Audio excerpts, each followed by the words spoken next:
Ang sweet ng Lacent to, biro mo may ganito pa. Wini-welcome kami sa Lacent Suite. 'Di ba? Nakaka-touch. Kaya gustong-gusto ko mag-shoot dito. Ito talaga ang home ng Direct Kwentuhan with Ronald Carvalho. Lacent Hotel at napakaganda ng Lacent Suite. Ang ganda ng view. Tignan mo ngayon, no? Na yan ang paglubog ng araw, oh. Nandito, gumaganon sa mukha ko. Hindi ba? At paglubog ng araw na yan ngayon, dala niya ang kahapon, dala niya ang oras na to. Hindi na maibabalik ang kahapon. Di ba? Nagiging poetic tuloy ako at hindi lang naman talaga puro chismis o intriga ang alam ko. Siyempre, may mga ganyan-ganyan ako. Pag maganda ang view, nagiging dramatic din ang lola nyo. Ayun, andito ako ngayon, nasa kama ako. See? Ito ang isa sa mga bed ng Lacent Suite. Kaya ako umupo dito kasi naalala ko yung issue ngayon kaya Claudine Barreto at kay Pepe Herrera.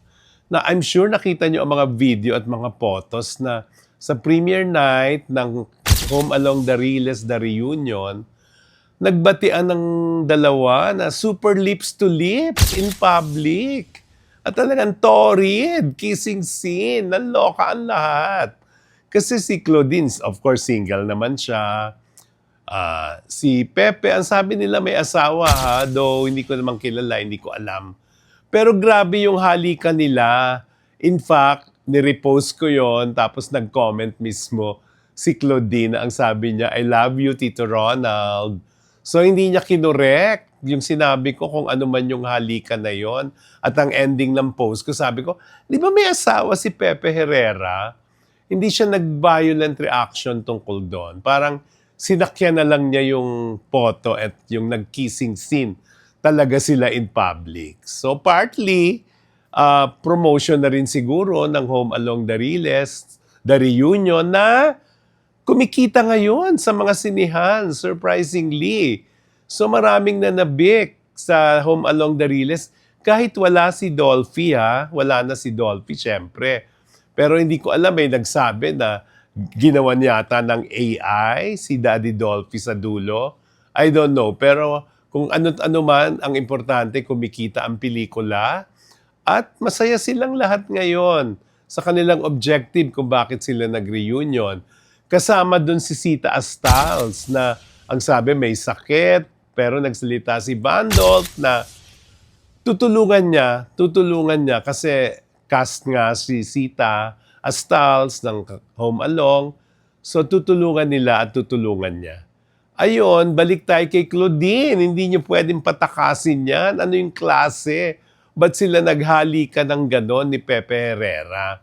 At walang explanation ng lola mo. At ang sabi ko lang sa kanya, kailangan ma-interview ko siya sa Direct Kwentuhan with Ronald Carvalho. At wala namang explanation at walang violent reaction si Claudine sa eksena niyang yon. Kaya I'm sure maipapaliwanag niyang mabuti. At parang wala na siyang kiber. Kung totoo mang may asawa, si Pepe Herrera, talagang todo halikan talaga sila. At kung saan pupunta yon ang halikan na yon, hindi natin alam. 'Di ba? Kaya nga nasa kama ako ngayon. Ako yata ang nagsisimbolismo ng mga susunod na pangyayari sa kanilang dalawa. Etching lang. Ayun. Talagang si Claudine ngayon, ibang-iba na ang karakter niya. Talagang open na siya, dinadaan na lang niya sa biro, tawa, halakkakang lahat. Hindi na siya naaapektuhan ng mga intriga. Mabuti naman yon for her para tuloy-tuloy ang kanyang career bilang aktres. Talagang from Home Along, alam ko maraming magiging magagandang pelikula si Claudine Barreto bilang pinaka mahusay na aktres ng bansa sa grupo ng kanilang henerasyon. Ayun, there was a time si Claudine siya ang naging teleserye queen din bago yung lahat ng mga nagsusulputan ngayon. Kaya hindi mo matatawaran si Claudine bilang tao, bilang aktres. Kaya support ako dyan kung ano man ang namamagitan sa kanila ni Pepe Herrera ngayon. Kung halikan lang yon na palabas lang in public bilang promotion, okay din. Pero kung halikan na may namamagitan, mas okay din. Kung may asawa man si Pepe Herrera, aba, na kay Claudine na yon kung kaya niyang makipagrelasyon sa may asawa. Di ba? Yun. Alam mo naman tayo sa direct kwentuhan, lahat pinag-uusapan natin. Kaya, katotohanan, walang etchingan. Ang direct kwentuhan, mga tanong ng bayan, dito'y may kasagutan. Katotohanan ng ilaw sa gitna ng dilim.